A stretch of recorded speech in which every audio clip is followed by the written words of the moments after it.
예수 그리스도 안에 있는 사람은 특별한 지위를 얻습니다. 그것은 하나님의 자녀라는 지위입니다.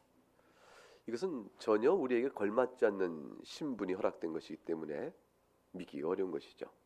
그리고 세상 사람들이 우리를 그렇게 보지 않습니다. 하나님의 자녀다. 하나님의 신분을 자녀로서 신분을 얻었다. 도대체 무엇이 달라졌기 때문에 그렇게 말하는가?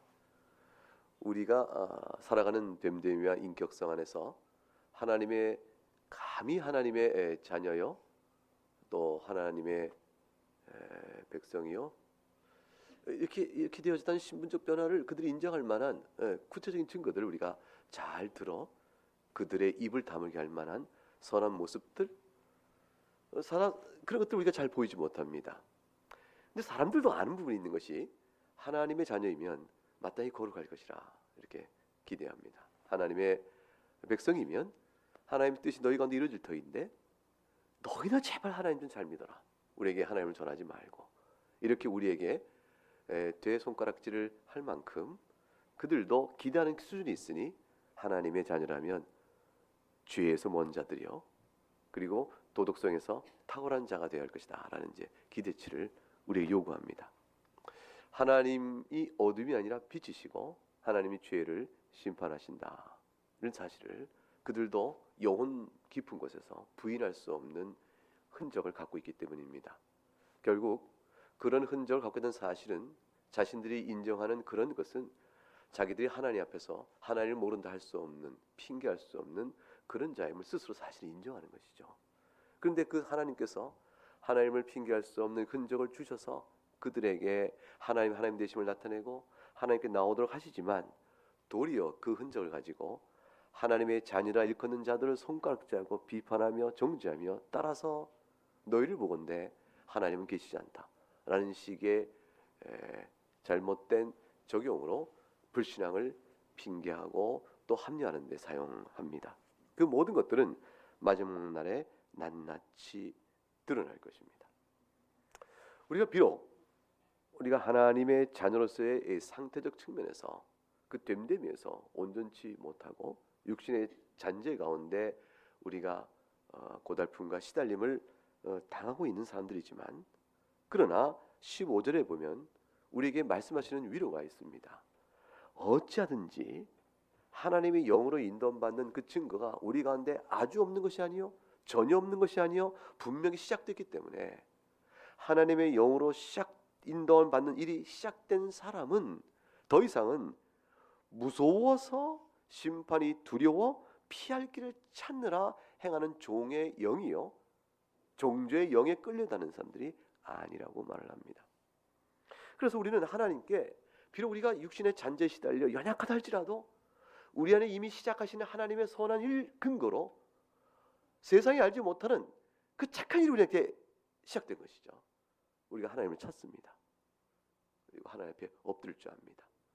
우리 안에 신령한 일이 시작되었으므로 하나님을 아빠, 아버지라 부르며 나오면 세상은 너희 가운데 과연 하나님이 계시겠느냐, 하나님이 너의 아버지냐, 네가 하나님의 자녀겠느냐, 제발 좀 우리에게 하나님을 전하지 말고 너나 똑바로 해라 하는 손가락질이 우리 가운데 수많은 부족함을 들어서 지적하고 증거로 삼다 할지라도, 인정할 수밖에 없는 연약성이 있다 할지라도 두려워하지 말고 하나님께 엎드려 아빠, 아버지라 부르라는 것입니다.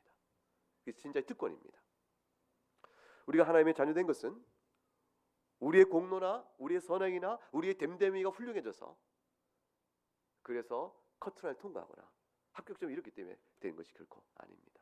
처음부터 죄인 된 상태에서 부름을 받아 하나님의 자녀가 되었은즉 우리에게는 세상이 우리를 어찌 보건 교회가 그럴 수 있느냐라는 모든 손가락질은 우리의 심령을 아프게 하고 우리 부족이 하나님을 욕되게 하는 것에 대한 괴로움이 있지만, 그러나 그 가운데는 우리의 연약성을 넘어서 우리 안에 시작된 선한 일을 애써 외면하며, 그래도 우리 가운데 시작된 하나님의 선한 일로 인해서 우리가 과거와 비해 얼마나 달라졌는가를 애써 부인하면서 우리의 연약성을 들어 조롱하기를 일삼는 자들의 죄때문 점도 있다는 사실을 기억해야 됩니다.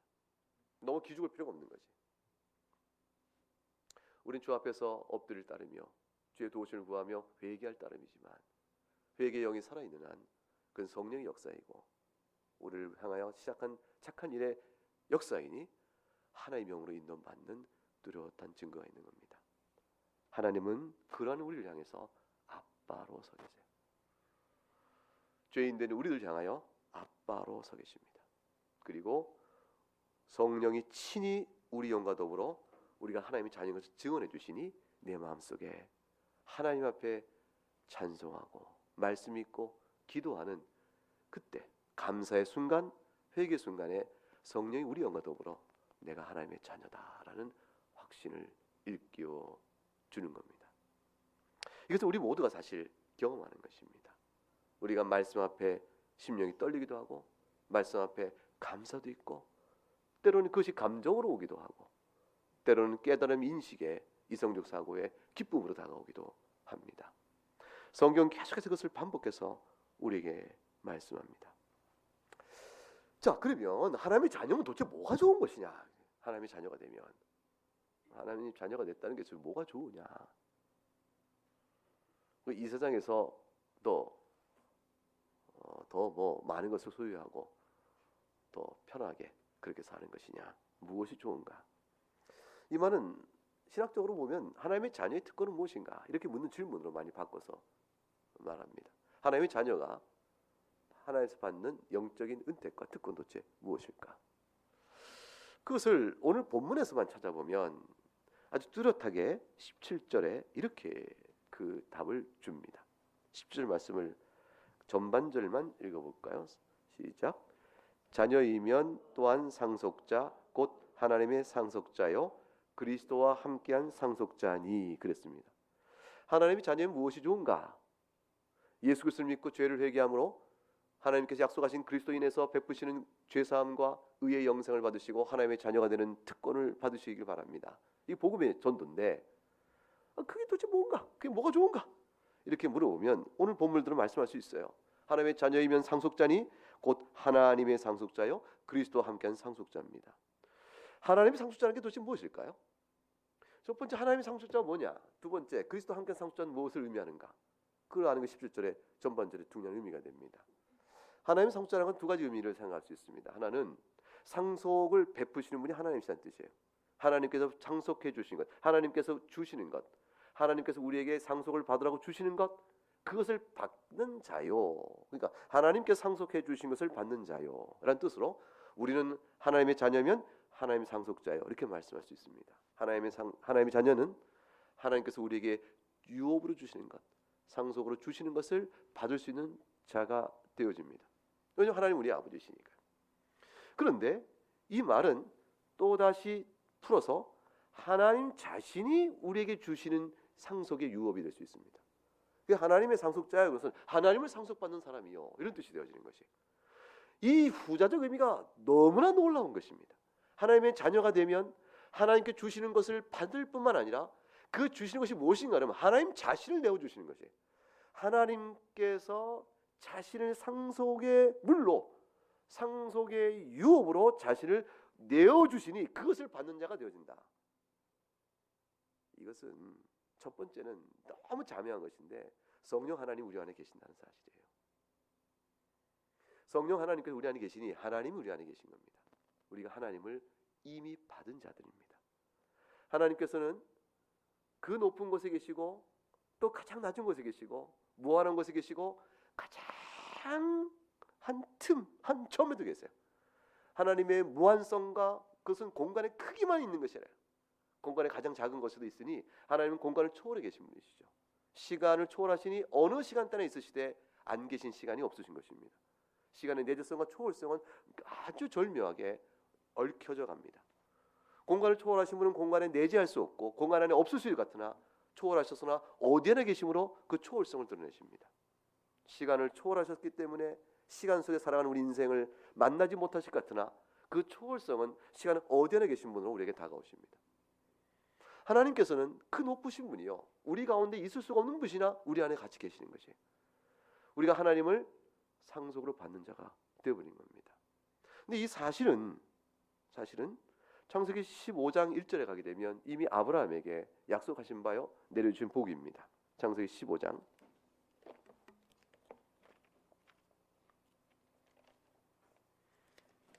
창세기 15장 1절을 갑니다.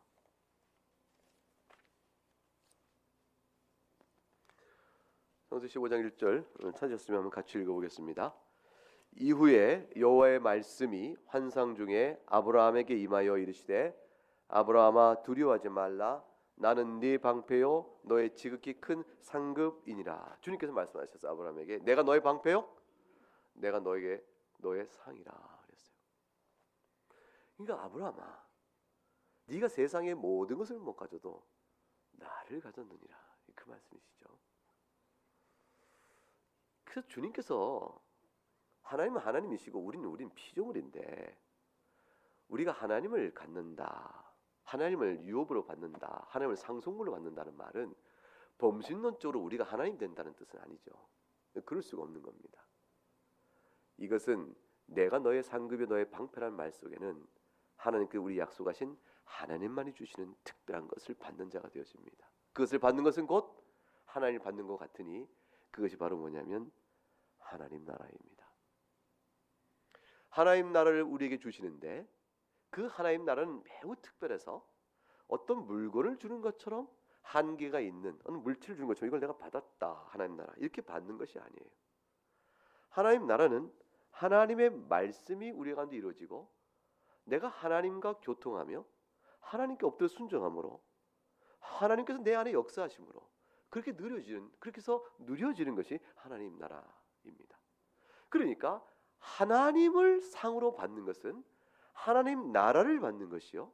하나님 나라를 받는다는 것은 곧 무엇이냐면 하나님이 내 안에 내가 하나님 안에 있는 결과를 갖고 오는 것이에요.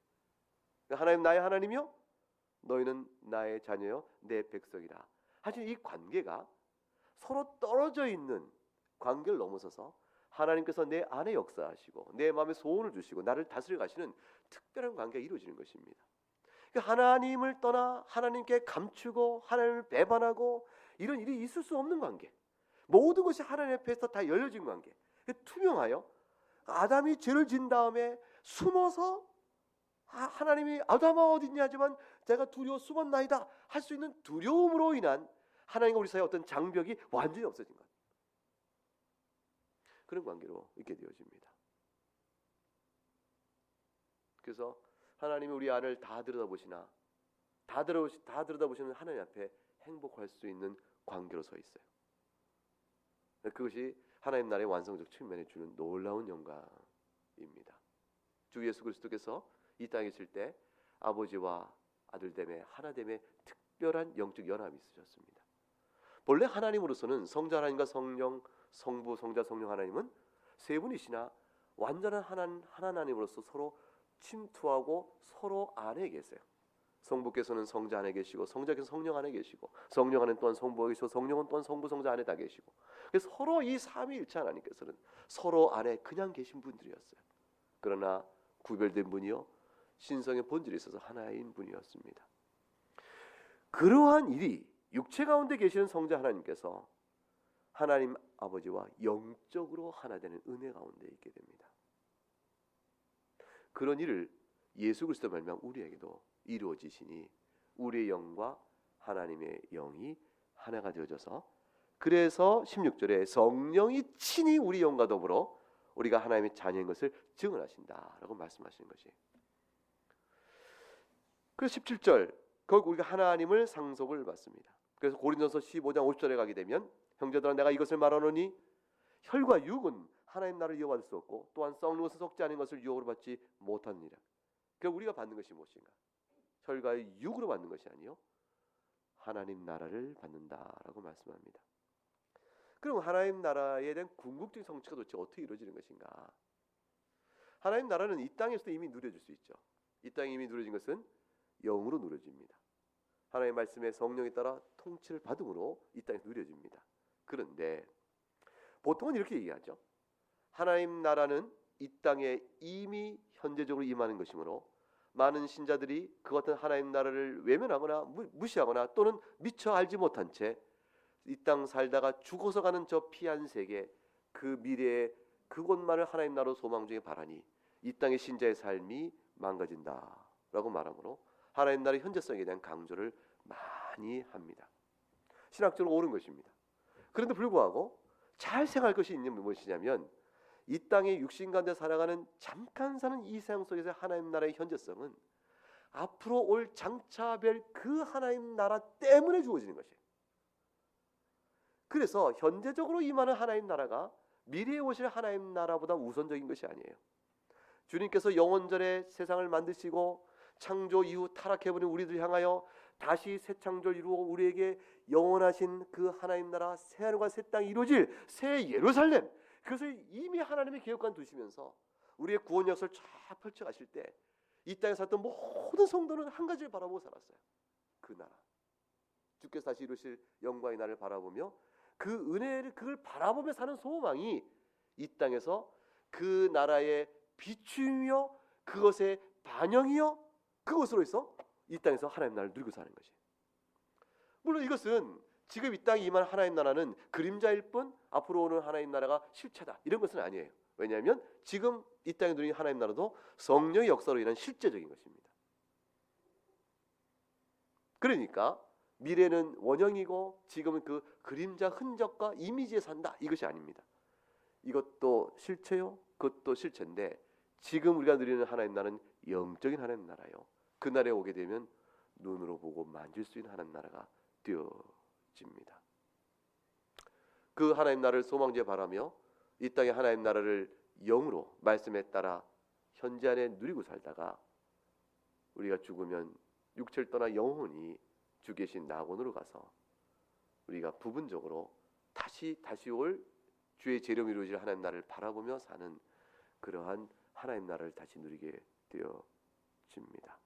전투에 승리한 성도의 행복을 낙원에서 누리게 되어지죠. 그러면 그 하나님 나라가 왜 좋으냐? 하나님의 자녀가 되면 하나님을 상속받는 자요, 하나님 나를 상속받는 자입니다. 이러니 이보다 기쁘지 않겠습니까? 이렇게 말할 때 그들이 알아듣겠나? 그게 도대체 뭔데? 그게 도대체 하나님 나라를 상속받는 게 무엇인가? 하나님 나라가 무엇이기에 그걸 받는 게 좋은가? 나는 돈이 좋다, 나는 권력이 좋다, 나는 쾌락이 좋다 이렇게 말할 터인데 아니요 그게 아니요. 하나님 나라를 상속받습니다. 도대체 그 나라가 무엇이기에? 그 물어볼 때 그 나라의 영광과 그 기쁨과 행복을 무엇으로 설명하나요? 무엇을 설명하죠? 성경은 그것에 대한 이해를 돕기 위해서 우리에게 실제로 설명하여 가르쳐 줍니다. 요한계시록 21장입니다. 계시록 21장 1절로부터 보게 되면 그 나라의 영광과 그 행복을 잘 그려주고 있습니다. 내가 새 하늘과 새 땅을 보리 처음 하늘과 처음 땅이 없었고 바다도 다시 있지 않더라. 하나님이 새로운 세상을 만든다는 얘기죠. 거룩한 성 예루살렘이 하늘께 하늘에 내려오니 그 나라에 그 하나님 만든 세상에는 오직 하나님 나라를 드러내는 새 예루살렘이 옵니다. 그곳에는 아름다움 신부가 남편을 단장한 것처럼 아름다우기 그지없고 3절에 그것은 하나님의 장막이 사람과 함께 있음에 하셨으니 하나님께서 우리 가운데 거하시는 그 일이 이루어진다는 말씀이죠. 하나님의 장막은 하나님이 거하신 것을 의미합니다. 하나님이 거하신 것이 곧 개인적으로 성령이 우리 가운데 있는 것처럼 하나님께서 온 천하에 보편적으로 임하심이 구원받은 성도 개개인에게 임하듯 드러나게 되어집니다. 비로소 하나님이 그들과 함께 계시고 그들은 하나님의 백성이 되고 친히 그들과 함께 계시다. 반복돼서 말씀합니다. 3절은 하나님과 우리 사이의 연합, 하나님이 우리 가운데 함께 계시는 특별한 관계를 우리에게 드러내 줍니다. 무엇 때문에 이루어질까요? 그리스도 때문에 이루어지죠. 그리스도와 우리의 연합의 관계는 하나님 우리 함께 있음에 있는 그 사실을 이렇게 가능케 해줍니다. 그러면 하나님이 친히 우리와 함께 계실 때 우리에게는 이전 세상과 앞으로 올 세상 사이에 어떤 차이가 있단 말입니까? 4절에 이 세상엔 있으나 그때는 없는 게 나옵니다. 이 세상에는 눈물이 있으나 그때는 눈물이 없습니다. 이 세상에서는 사망이 있지만 그 세상에서는 사망이 없습니다. 이 세상에서는 애통함이 있어요. 그 어떤 이유든지 애통함이 있지만 애통케 하는 모든 일들이 그곳에는 없으니 애통이 없습니다. 이 세상은 곡할 일이 있지만 이 곡이란 얼마나 서러우는 것이에요. 그런데 그런 것이 없습니다.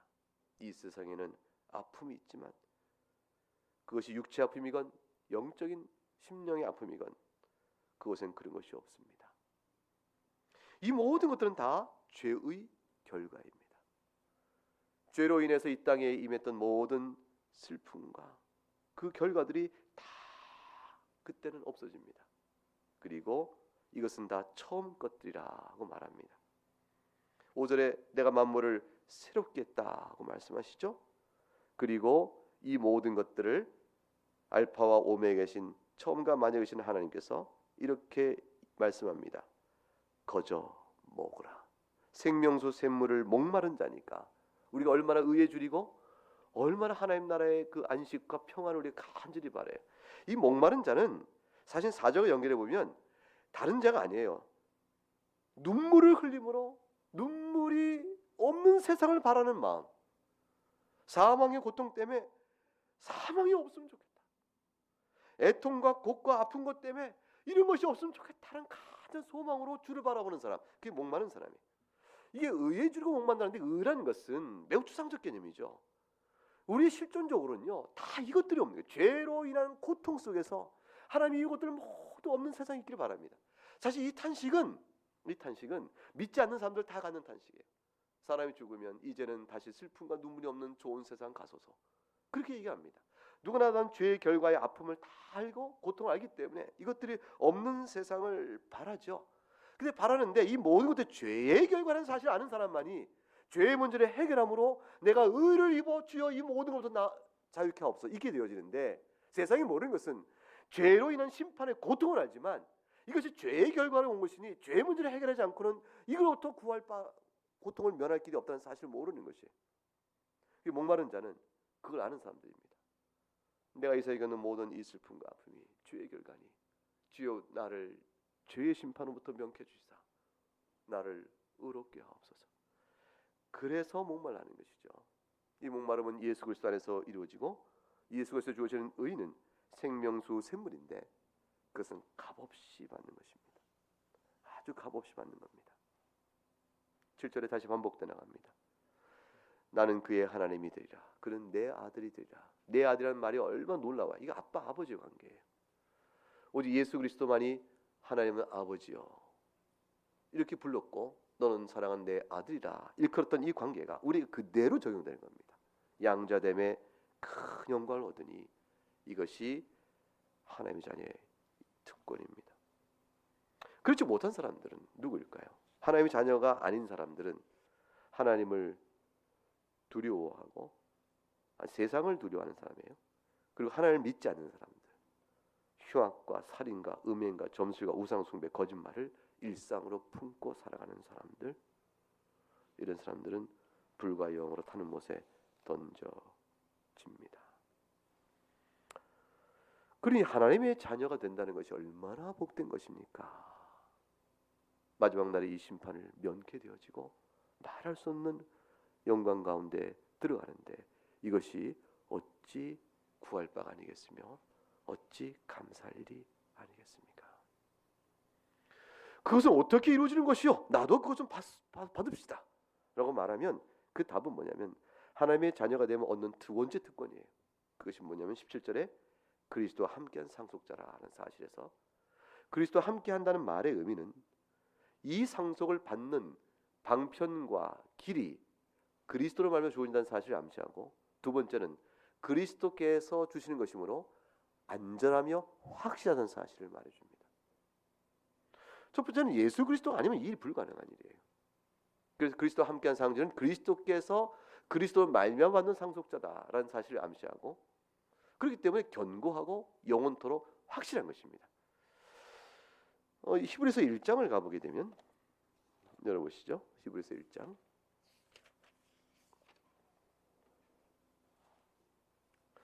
예수 그리스도가 얼마나 놀라운 분인가가 1절부터 3절까지 말씀 속에 나와 있습니다. 1절부터 3절까지 같이 읽어보겠습니다. 시작.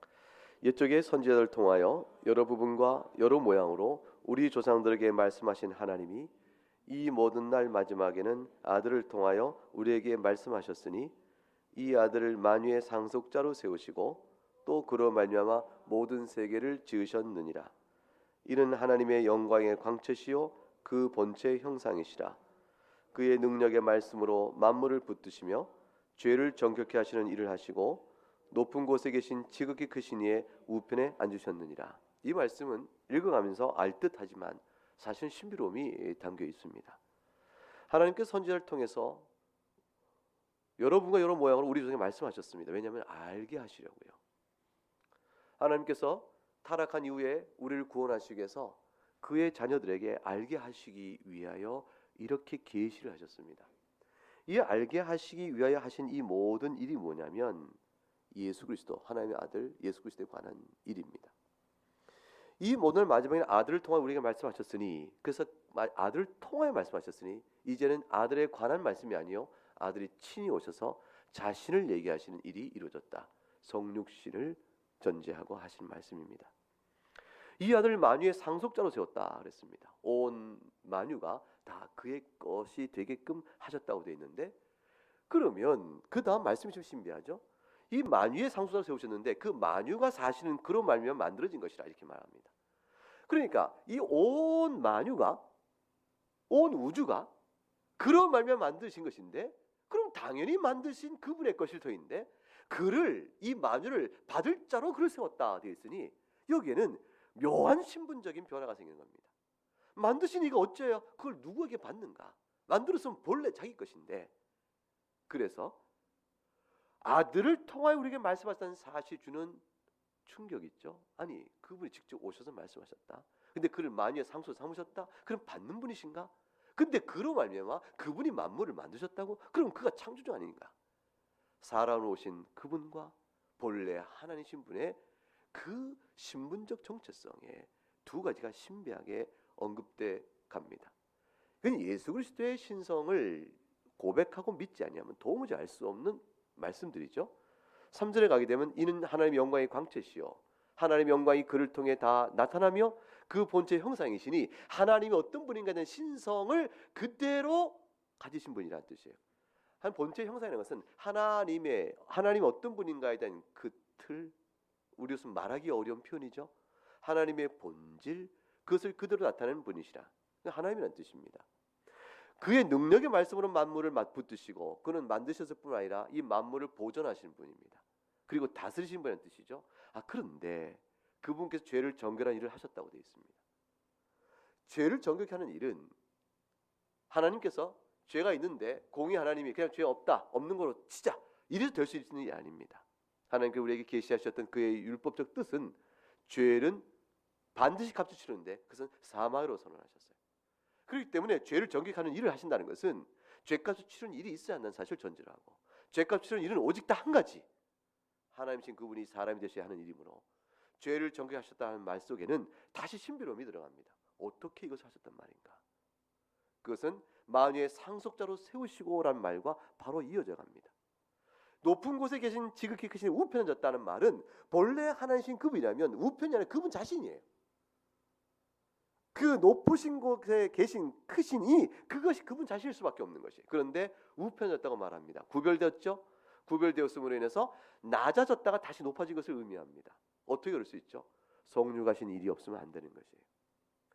하나님께서 사람이 되신 일이 있어야만 되는, 그로 말미암아 그의 죽음으로 이루어지는 죄의 정결케 하신 구속의 사건, 그걸 통해서 그가 만유의 상속자로 서 계시고, 그러나 사실은 그가 만물을 만드신 분이요 만물을 보존하신 분이라는 이 놀라운 신비로움이 예수 그리스도 안에서 나타나는데 1절 3절 안에 그것을 설명합니다.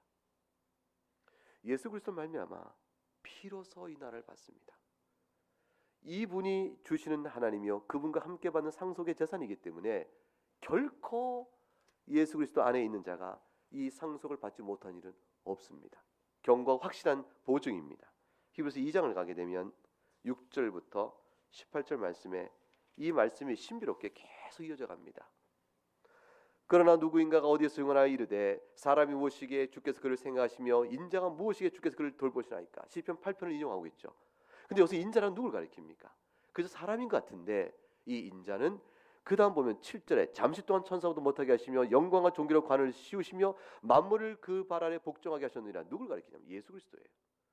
그래서 예수 그리스도가 이 땅에서 잠시 성육신하여 천사보다는 못하며 영광과 존귀로 관을 씌운 만물을 그 아래 복종케 하시는 영광을 누리시지만 만물로 그에 복종하지 않는 것이 하나도 없어야겠으나 지금은 우리가 만물에 아직 그에게 복종하지 못하고 오직 우리가 천사를 잠시 못하게 하시는 일본 자 곧 죽음의 고난 받으심을 말미암아 성육하신 주님이 당하시는 고난의 비천한 상태를 쭉 설명해 나갑니다. 영광과 존귀로 관을 쓰신 예수를 보니 이를 행하심은 하나님 은혜로 말미암아 모든 사람을 위하여 죽음을 맛보게 하려 하심이라. 그게 죽으심으로 인해서 모든 사람을 살리시는 이라. 만물이 그를 위하고, 왜냐하면 그가 창조주시니까. 또 그런 말미암은 그런 말미암은 창조되어져서 만물을 창조한 바로 그 이라는 뜻이에요. 이게 우리말 번역되는 그런 말미암은 이가 애매한 번역인데, 만물이 그런 말미암아 지어졌고 그를 위하여 있으니 바로 그분이 이런 뜻이에요. 즉 만물이 그를 위하고 그런 말미암아 지음을 받았으니 바로 그런 일을 하신 이가 많은 아들을 이끌어 영광에 들어가신 일에 그들을 만드신 구원의 창시자를 고난을 통해 온전케 하심이 합당하도다. 예수 그리스도 구속사역을 설명하죠. 근데 그분께서 11절에 우리를 형제라고 부기를 부끄러워하지 않으셨다. 14절에 그도 또한 혈과 육에 속하여 우리와 똑같은 모양 혈과 육을 지니셨다. 그래서 왜 그러셨는가? 한 가지 이유 때문이니 죽음을 통하여 죽음의 세력을 잡은 자 곧 마귀를 멸하시고 또 죽기를 무수함으로 한평생 매어 종노하는 모든 자 우리들을 놓아주려 하심이니.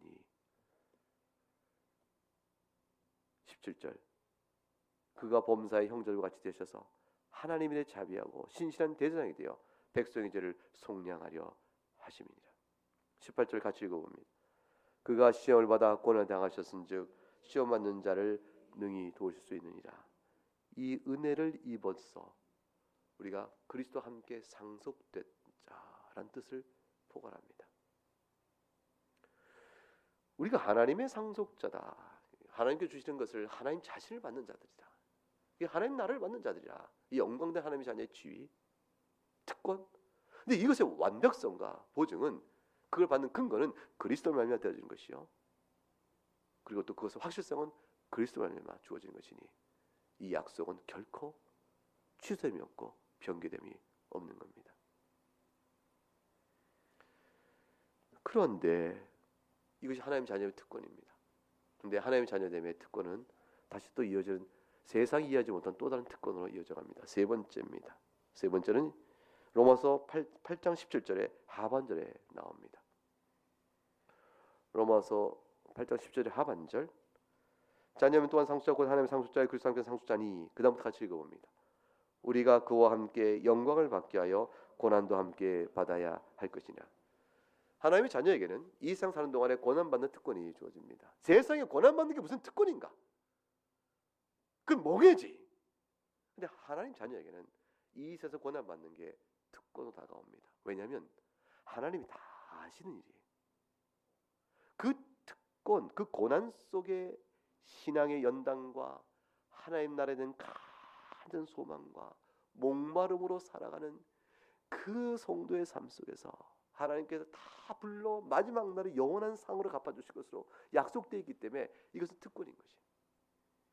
성도로 살아가는 아무런 고난이 없이, 성도로 살아가는 고난이 전혀 없이 살아가는 사람들에게 있어서는 나중에 훗날 주 앞에 설 칭찬과 아무런 이유가 없게 되어져요. 주께서 우리를 사랑하심을 나타내 보이는, 우리에게 또 칭찬을 불러내시는 아주 중요한 하나님과 우리 사이의 관계가 하나가 성도가 이 땅에 살아가는 고난의 내용이 되어집니다. 이것은 거의 필연적이라 이렇게 얘기되어 있죠. 그와 함께 영광을 받게 하여 고난도 함께 받아. 이 영광이라는 말은 뭐냐면 아까 요한계시록 21장에서 봤던 그 내용입니다. 하나님 나라가 새로 이 땅에 주의 재림으로 말미암아 이루어질 그 하나님 나라의 영광이 드러날 때 그 영광을 우리가 부활의 몸을 입고 영광 가운데 그걸 맞이하지 않겠어요? 그 영광을 받는 사람은 이 땅에 사는 전투하는 교회 안에서 영적 싸움을 살아가는 교인으로서 일정한 고난을 각각 자기 분기별로 받고 있다 그 말이에요. 이것은 하나님 나라 영광을 받기 위한 공로나 수고가 아니에요. 그것은 이 값없이 받는 것이기 때문에 그래요. 하나님 나라는 값없이 받는 것이기 때문에 우리가 이 땅에 살면서 성도로 살아가는 하나님 나라 백성 누리는 일정한 자기 분깃의 고난은 내가 하나님을 누리기 위한 대가 치름이 아니요, 공로가 아니요, 그것이 도리가 아니고 역설적으로 하나님 나라의 영광을 이 땅에서 맛보는 과정과 절차예요. 여기 역설이 벌어지죠. 그래서 믿음이 온전한 사람은 아니, 성숙한 사람은 아니, 우리가 먼저 주를 잘 믿는 경건한 자들을 찾아가 보면 알아요. 당시 주를 향한 수고가 참으로 우리 보기에 인간의 힘으로 할 수 없는 일이요, 놀라운 일이요, 세상에 찾기 어려운 헌신이요, 고통과 고난 속에서 주를 섬긴다고 하셨는데 그 많은 희생을 우리가 무엇으로 설명하겠습니까? 당시의 희생이 참으로 높이 칭찬을 받을 만하며 숭고합니다. 이렇게 찾아가서 말을 해보면 내 희생이 참 커서 난 남보다 나은 고생을 했으니 하나님께서 나중에 다 갚아주실 때 절 넉넉히 쳐주실 겁니다. 이렇게 말하는 사람 단 한 명도 없습니다. 아니요. 주께서 받은 사랑이 너무 크고 그 은혜가 크고 내게 주신 영광이 이미 맛보게 하신 게 너무 크기 때문에 이 헌신과 주 앞에 살아가는 이 눈물이 저에게는 이미 상이었습니다. 또 나는 무슨 상을 내가 주 앞에서 구할꼬? 물론 하늘에 상이 있다는 걸 알거든요. 하늘의 상을 바라보는 게 우리들입니다. 우리 이 땅에 살면서 하늘의 상을 바라보고 살도록 되어 있고 사도 바울도 그 상을 보고 부름의 상을 쫓아간다고 그랬어요. 그건 당연한 일이지만 권리로 대가로 받아낼 수 있는 상이라는 건 조금 생각하지 못하는 것입니다. 왜 그래요? 그것이 은혜인 줄 알기 때문입니다. 그러니까 우리가 이 땅에서 영광을 받고 고난도 함께 받아야 할 것이란 말은 필연적으로 이렇게 설명했는데 이 필연성은 대가 치름에 대한 필연성 때문이 아니고 성도라면 누구나 일정한 자기 분깃과 분량만큼의 고난을 다 짊어지고 산다라는 사실 때문에 그렇습니다. 그럼 이 고난은 믿지 않는 사람도 인생이 고난스러워요. 고통스러워요. 이 슬픈 세상, 이제는 세상을 떠나서 좋은 세상에서 편히 쉬소서, 이게 항상 하는 말이니까 다 이 세상에 고통이 있다는 걸 누구나 다 알아요. 근데 이 성도가 이 땅에 사는 동안 영광을 받고 고난도 함께 받는다는 고난을 그렇게 이해하는 것이냐 그 말이에요. 그거 아니에요. 그거 아니고 성령을 쫓아 살기 때문에 짊어지는 고난이에요. 내가 말씀을 따라 살다 보니 내가 그래서 주의 말씀에 순종하려고 보더니 내가 이것은 버려야겠다, 그거 포기해야겠다. 그럼 굉장히 그 결핍이 올 텐데 그거 없이 살 수 있을까? 그때 오는 위협을 이겨내는, 그러나 그 결핍에도 불구하고 살아가는, 근데 결핍은 우리에게 고난을 오죠. 그 참아내는 것이죠. 그게 바로 고난이에요. 어떤 것이든 마찬가지예요. 10가지 계명을 생각합시다. 10계명은 하나님만을 예배하기 위해서 포기해야 될 것이 있는 것이고 부인할 것이 있다면 그건 뭐가 됩니까? 성도의 고난이죠. 우상 숭배를 내가 안 합니다. 마음속에 탐심을 제해버립니다. 그리고 주 앞에서 정결한 마음으로 살아가고자 합니다. 그것 때문에 내가 싸워야 할 것, 그 싸울 것을 내가 싸워가며 포기해버립니다.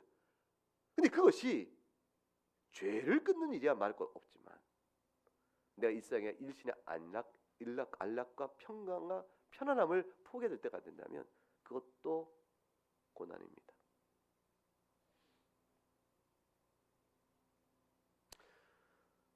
결혼을 해야 되는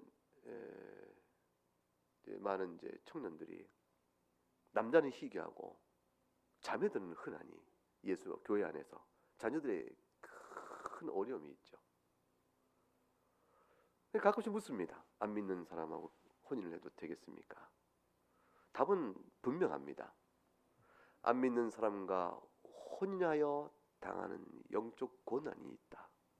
주께서 그를 통해 성도에게 평강을 약속하지 않으시고 생각하지 못하는 고난이 있을 것이다.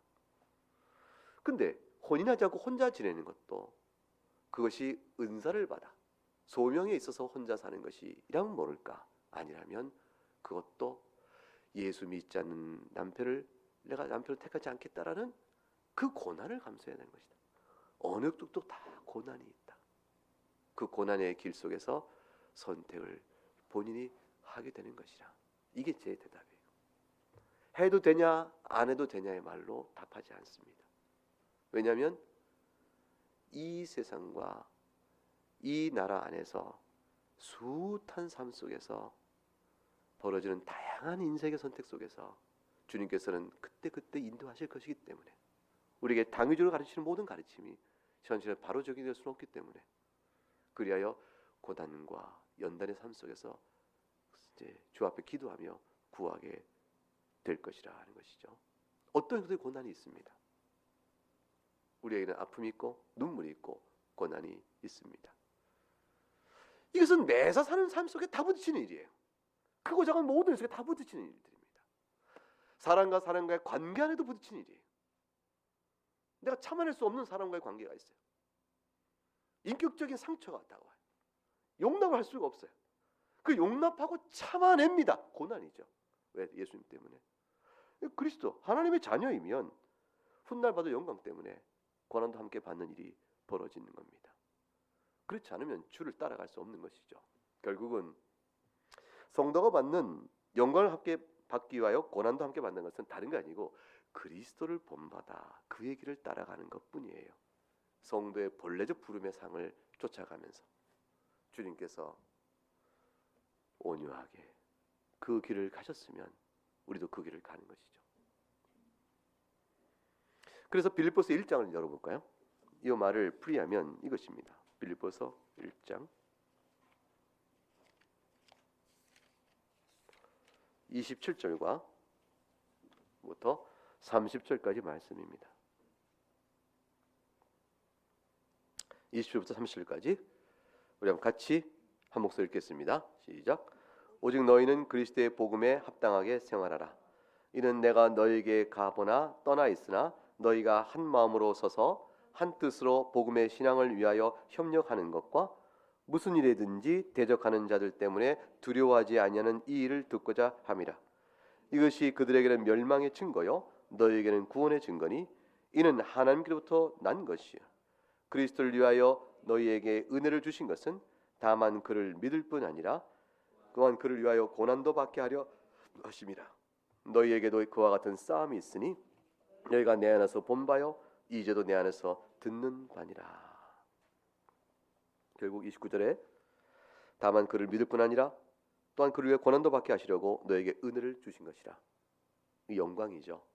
근데 이것은 27절에 오직 너희는 그리스도의 복음에 합당하게 생활하라는 말로 이어지는 것입니다. 다른 것이 아닙니다. 주님의 복음에 합당하게 생활하라. 마지막으로 로마서 8장 18절의 말씀 한 절을 간단히 보고 마치겠습니다. 생각하건대 현재 고난은 장차 우리에게 나타날 영광과 비교할 수 없다고 했습니다. 이 위로의 말씀입니다. 그러니 17절 그 영광 함께 고난도 함께 받는 것을 두려워하지 말아라. 힘을 내라. 용기를 내라. 무너지지 마라. 그 얘기시죠. 너에게 약속된 장차 나타날 영광이 얼마나 크고 영원하냐. 이건 대조가 어디에 있냐면 현재 받는 고난은 일시적이라는 것이에요. 그것이 아무리 그 고난이 크다 할지라도 신속히 지나가는 것이라 그 전제되는 것이고, 근데 장차날 영광은 그 영광이 너무나 크고 아름다운데 영원하다는 데 있어요. 그 영원한 영광을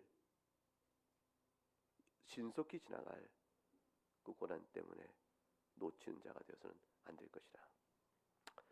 그리고 보면 히브리서 11장에 나와 있는 그 믿음의 장 속에 나와 있는 그 모든 믿음의 사람들의 이야기는 지금 로마서 8장 이 내용에 대한 구체적인 적용으로 살아간 사람들의 이야기예요. 다른 것 아닙니다. 그분들은 자신들이 다 믿음을 따라 살다가 믿음에 따라 죽었는데, 그렇잖아요. 그 믿음이 무엇을 바랐는가? 하나님의 약속을 바라보면서 산 것이었다. 그 약속은 아직은 이루어지지 않았다. 그 약속을 받지 못했다. 약속이 아직 이루어지지 않았다. 우리도 아직 약속이 아직 안 이루어진 것이죠. 이 땅에 사는 동안. 그러나 그것을 환영하고 이 땅에선 외국인과 나그네를 증언하였으니, 이 말은 뭐냐면 영광을 바라보며 고난을 삶을 살았으니 라는 뜻입니다. 하나님께서는 그들의 하나님이라 일컬음을 부끄러워하지 않으셨다고 하셨습니다.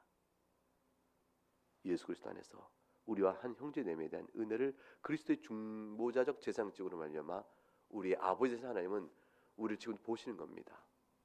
아담을 보셨고 모세를 보셨고 그 위에 숱한 주의 백성을 보신 것처럼 오늘도 지금 우리를 보시면서 우리의 하나님이시기를 조금도 부끄러워하지 아니하시고 너는 내 자손이라 그렇게 우리를 붙들어 주시면서 약속된 영광으로 우리를 이끌어 가십니다.